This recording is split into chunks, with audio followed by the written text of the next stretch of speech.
है और इसका अर्थ है जहाँ नारियों की पूजा होती है, अर्थात जहाँ नारियों का सम्मान होता है वहाँ देवता निवास करते हैं।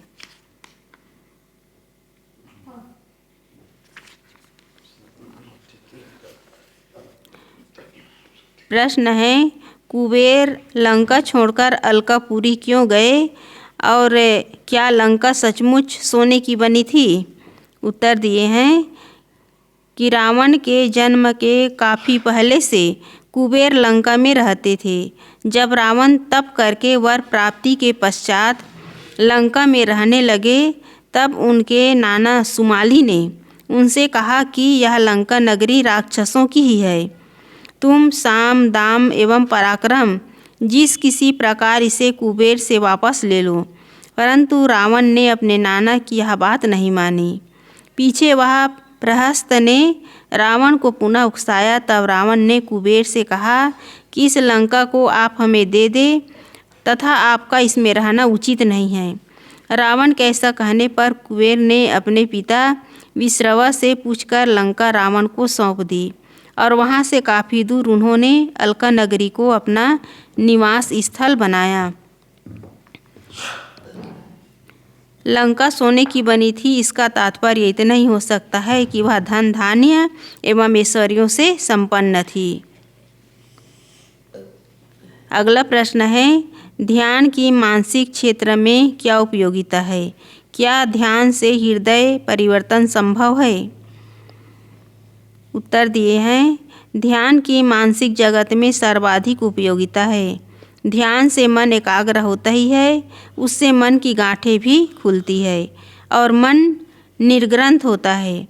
ध्यान द्वारा मनुष्य मन की गहराई तक उतर सकता है और उलझे हुए मन को सुलझाकर संयत एवं शांत कर सकता है। ध्यान द्वारा मनुष्य स्वयं अपना हृदय परिवर्तन कर सकता है और यह सर्वथा संभव है, किंतु ध्यान द्वारा दूसरे के हृदय को परिवर्तित नहीं किया जा सकता। अगला प्रश्न है, जब मन विचलित होता है तब क्या परिणाम होता है? उत्तर दिए हैं, सब प्रकार से पतन। मन को विचलित न करो किंतु उसे संयत एवं एकाग्र करो, तब किसी दिशा में आगे बढ़ सकते हो। अगला प्रश्न है, विपत्ति कितने प्रकार की होती है और किसी प्रकार की विपत्ति आने पर क्या करें? विपत्ति तो विपत्ति ही है, उसका वर्गीकरण चाहे जितने प्रकार से किया जाए। विपत्ति तो केवल विपत्ति है, उसका वर्गीकरण चाहे जितने प्रकार से किया जाए। किसी प्रकार की विपत्ति आने पर धैर्य एवं समझदारी पूर्वक व्यवहार करें। न घबराए न चिंता करें। घबराहट एवं चिंता से विपत्ति दूर नहीं होती किंतु और बढ़ जाती है। अतः धैर्य रखें और समझदारी पूर्वक व्यवहार करें।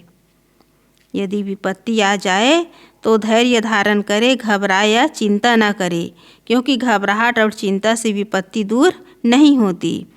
इसलिए समझदारी पूर्वक व्यवहार करना तथा धैर्य रखना विपत्ति से सामना करने के लिए ये साधन है। धैर्य रखना, विपत्ति के समय में धैर्य रखना, अपने मन को संयत रखना, चिंता से दूर होने के लिए ये एक रास्ता है। जो धैर्यवान होता है वो विपत्ति में भी घबराता नहीं है।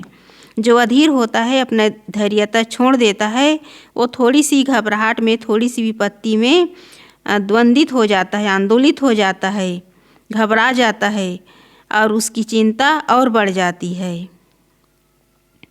अगला प्रश्न है, बच्चों को आध्यात्मिक विषय कैसे पढ़ाएं? उत्तर दिए हैं, पहले स्वयं आध्यात्मिक पुस्तकों का अध्ययन मनन करो, वैसी बातों को मन में बसाओ और उनके अनुसार आचरण करो। आपके आचरण को देखकर बच्चों को स्वाभाविक प्रेरणा मिलेगी।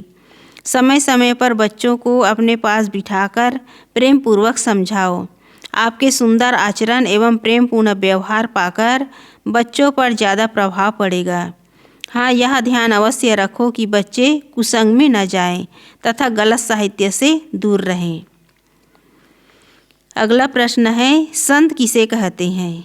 उत्तर दिए हैं, जिन्होंने अपनी इच्छा, कामना एवं वासनाओं का अंत कर लिया, जो मनोजय एवं इच्छा जीत हैं या किसी दिशा में प्रयत्नशील हैं, वे संत हैं।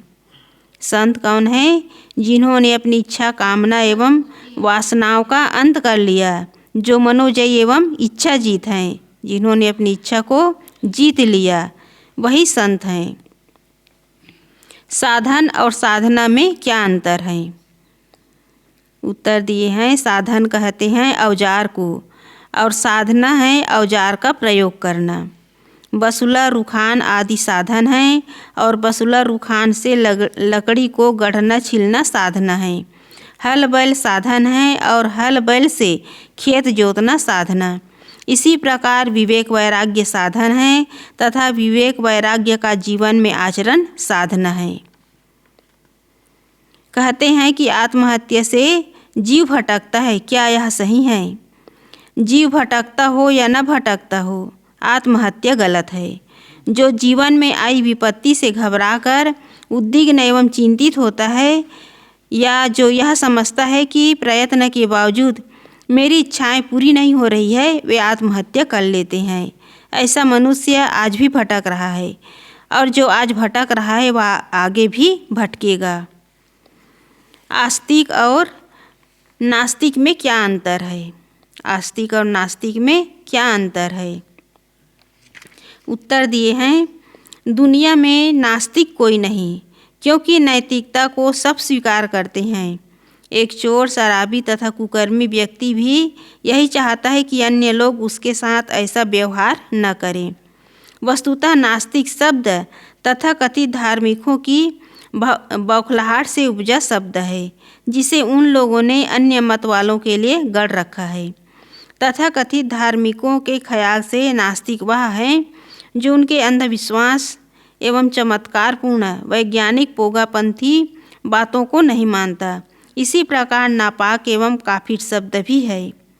नास्तिक वह है जो नैतिकता एवं सदाचार को स्वीकारता है तथा नास्तिक वह है जो नैतिकता और सदाचार को न मानता हो। आस्तिक वह है जो नैतिकता और सदाचार को स्वीकार करता है और नास्तिक कौन है? जो नैतिकता और सदाचार को नहीं मानता। इस परिभाषा के अनुसार दुनिया में एक भी व्यक्ति नास्तिक नहीं होगा, क्योंकि नैतिकता और सदाचार को सब स्वीकारता है। इसलिए गुरुदेव जी उत्तर दिए हैं कि दुनिया में एक भी व्यक्ति नास्तिक नहीं होगा, क्योंकि सबको सदाचार और नैतिकता को स्वीकार करके अपने जीवन में आगे बढ़ने का उन्हें एक पद प्रशस्त मार्ग मिलता है। नैतिकता और सदाचार एक ऐसा पथ है जिसमें चलकर मनुष्य कहीं भी भटकता नहीं है। अंधविश्वास, पाखंड इसमें नहीं भटकता है। तो इस तरह यहाँ उत्तर दिए हैं कि दुनिया में एक भी व्यक्ति नास्तिक नहीं होगा। भगवान कण कण में हैं, क्या यह बात सही है? यह एक भावुकतापूर्ण कथन है। उत्तर दिए हैं कि यह एक भावुकतापूर्ण कथन है। वस्तुतः घट घट में चेतन जीव का निवास है और इस चेतन जीव को छोड़कर बाहर कहीं कोई भगवान नहीं मिलेगा। कण कण में क्रिया तथा उनके गुण धर्म हैं। एक साधे सब साधिया का क्या अर्थ है? उत्तर दिए हैं कि एक मन है और सब संसार है। जिन्होंने अपने मन को वश में कर लिया, मानो उसने सारे संसार को वश में कर लिया। मन को वश में कर लेने पर दूसरों को वश में करने की इच्छा ही समाप्त हो जाती है और यही सबको वश में करना है।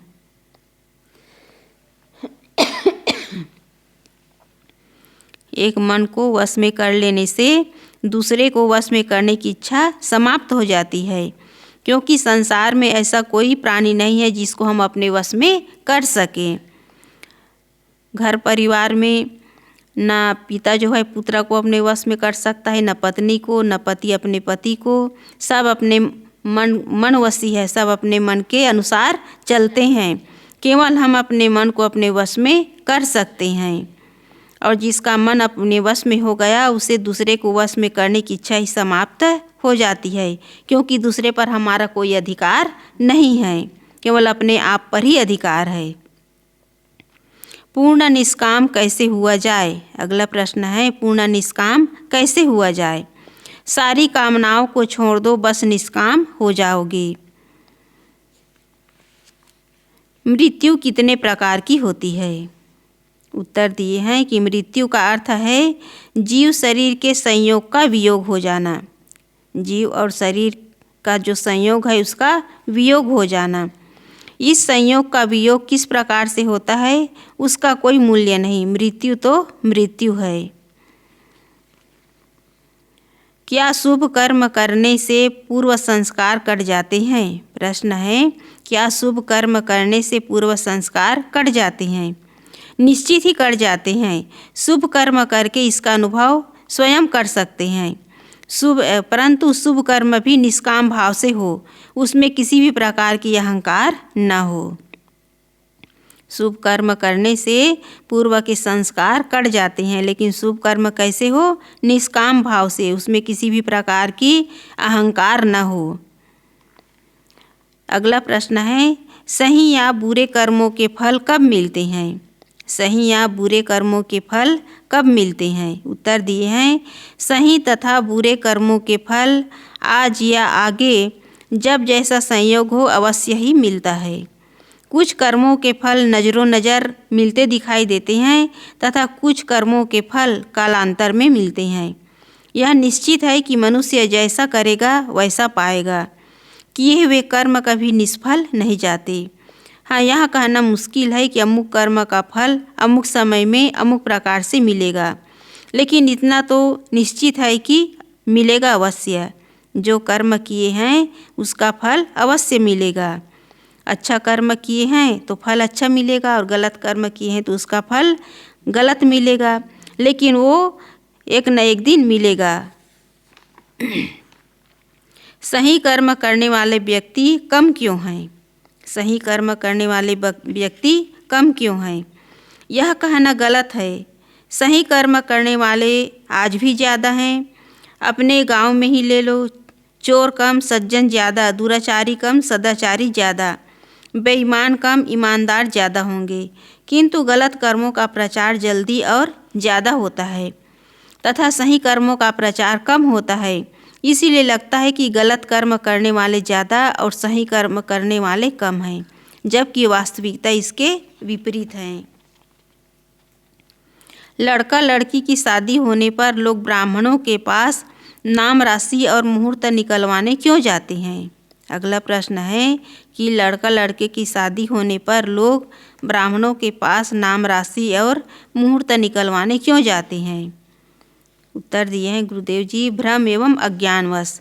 लड़का लड़की की शादी करना हो तो वर वधू पक्ष के लोगों को मिल बैठकर दोनों के सुविधा अनुसार दिन तिथि तय कर शादी कर देना चाहिए।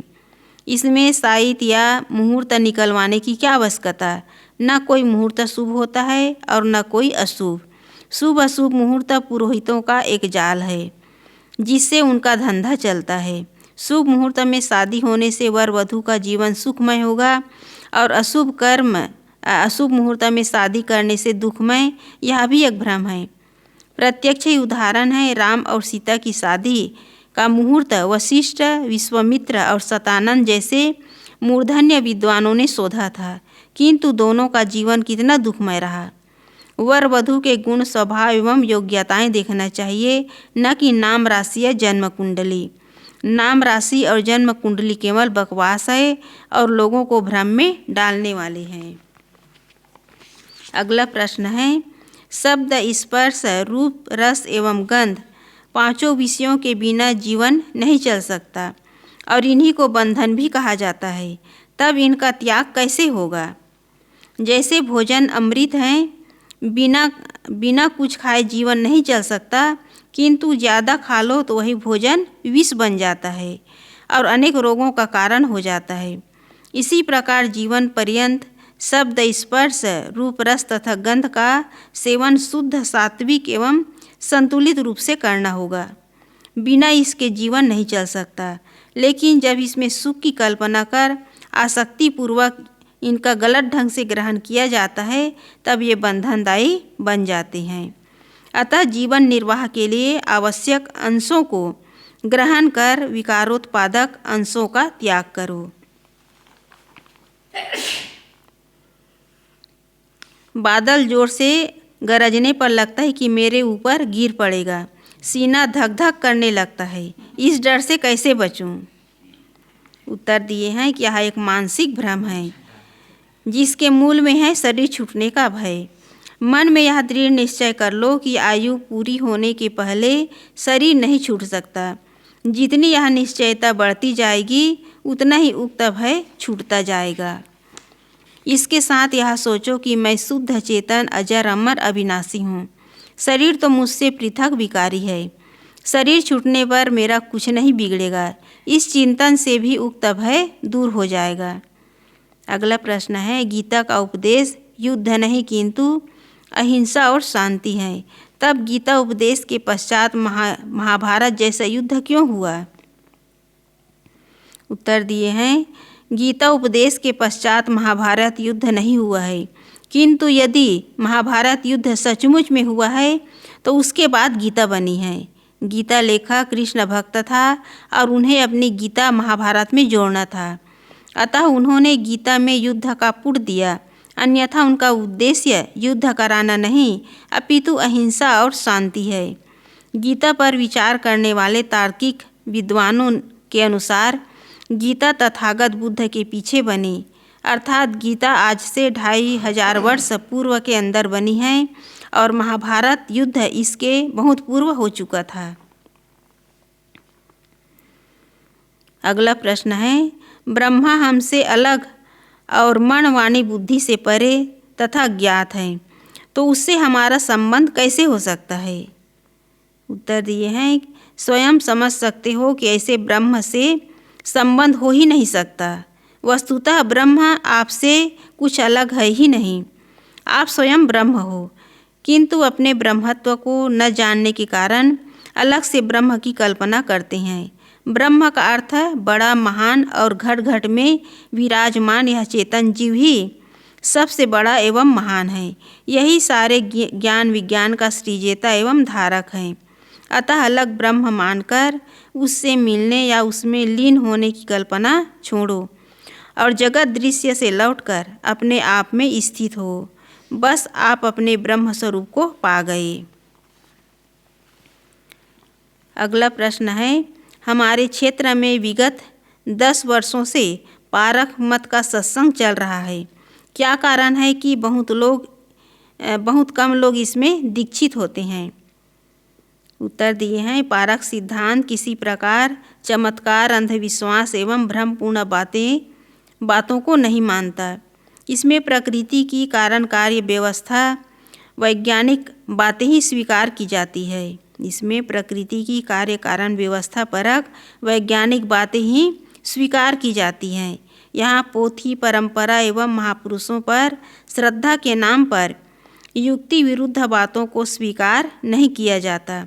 न ही बहुत सारे अन्य मतों के समान पाप काटने एवं स्वर्ग मोक्ष प्राप्ति के लिए सस्ते नुस्खे दिए जाते हैं। ज़्यादातर लोग यही चाहते हैं कि हम उल्टा सीधा जो कुछ करते हैं सब करते रहें और इधर पाप कर्मों के परिणाम से बचने के लिए कुछ मंत्र पाठ, नाम जप, तीर्थ सेवन आदि भी कर लें।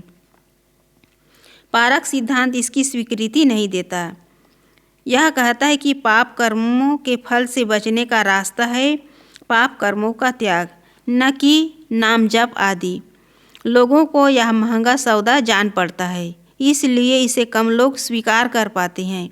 किंतु आज के इस वैज्ञानिक युग में पारक सिद्धांत को मानने वालों की संख्या बढ़ रही है और आगे बढ़ेगी। पारक सिद्धांत कम लोग मानते हैं, इसलिए इसका महत्व कम है, ऐसी बात नहीं। महत्व संख्या का नहीं अपितु गुणों का होता है। आप स्वयं पारक सिद्धांत को मानें और उसके अनुसार जीवन बनाएं। धीरे धीरे जिसकी समझ में आता जाएगा वे भी इसे मानते जाएंगे। अगला प्रश्न है, मन में मानवेतर खानियों में जन्म लेने की इच्छा नहीं होती। ऐसी स्थिति में क्या मनुष्य मृत्यु के पश्चात मानवेतर खानियों में जन्म लेगा? मनुष्य शरीर ही कर्म भूमिका है। इसमें जीव जैसा कर्म करता है, उसके संस्कार अनुसार वह अगला शरीर धारण करता है। इस शरीर के छूटने के पश्चात जीव मनुष्य शरीर में भी जा सकता है तथा मानवेतर खानियों में भी शरीर धारण कर सकता है। कहा जाता है कि मनुष्य शरीर बड़ी कठिनाई से मिलता है। आज मनुष्य शरीर मिला है, अतः कीट पतंग पशु पक्षी के समान खाने कमाने और भोगों में ही उसे व्यतीत न करो, किंतु मानवीय कर्म करते हुए विवेक वैराग्य के पथ पर चलकर मुक्ति लाभ लो। राजा जनक को विदेह क्यों कहा जाता है? उत्तर दिए हैं, राजा जनक ज्ञानी पुरुष थे। बृहदारण्यक उपनिषद तथा शतपथ ब्राह्मण में उनका और याज्ञवल्क्य का ब्रह्म ज्ञान पर लंबा संवाद भी है। वे राजकाज करते हुए भी उससे अनासक्त रहे होंगे, इसलिए उन्हें विदेह कहा जाता था। इतिहास में यदा कदा ऐसे उदाहरण मिलते भी हैं, किंतु शतपथ ब्राह्मण के अनुसार ज्ञानी होने के कारण राजा जनक को विदेह नहीं कहा गया, अपितु विदेह एक जाति बोधक शब्द है। आज जहाँ पटना नगर स्थित है, 2500 वर्ष पूर्व वहाँ पाटली ग्राम था, जो मगध राज्य का सीमांत ग्राम था। यहाँ से गंगा के उत्तर वैशाली में लिच्छवियों एवं मिथिला के विदेहों के गणराज्य की सीमा आरंभ होती थी, जो वज्जी संघ के नाम से प्रसिद्ध था। इसकी सीमा उत्तर में हिमालय, पूर्व में काशी, पश्चिम में सदानीरा नदी थी। शतपथ ब्राह्मण के अनुसार विदेह माधव ने सरस्वती नदी के तट से यज्ञाग्नि लाकर इस भूभाग को बसाया, इसलिए यह क्षेत्र उसके नाम पर विदेह जनपद के नाम से विख्यात हुआ। इस जनपद के निवासियों को भी विदेह कहा जाता था। राजा जनक इसी क्षेत्र के राजा थे, अतः वे भी विदेह कहलाए। विदेह जनपद में ही मिथिला नगर पड़ता था, जो राजा जनक की राजधानी थी। महावीर स्वामी की माता त्रिशला विदेह जनपद की पुत्री थी, अतः जैन साहित्य में उसे विदेह दिन्ना भी कहा गया है। विदेह दिन्ना का अर्थ है विदेह का दिया हुआ या विदेह की पुत्री। विदेह क्षेत्र के निवासी और राजा होने के कारण राजा जनक को विदेह कहा जाना स्वाभाविक है। जब सबके घर में परमात्मा है, तब मनुष्य उसे बाहर क्यों खोजता है?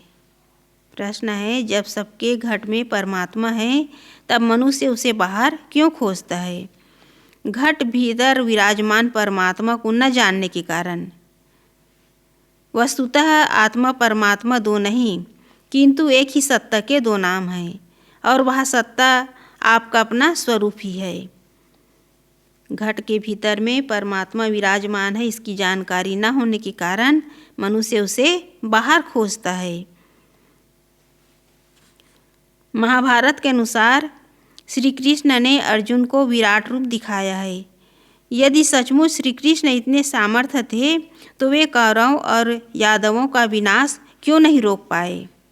उत्तर है कि ऋग्वेद के अनुसार श्री कृष्ण आदिवासियों के नायक, इंद्र के विरोधी तथा क्रांतिकारी है।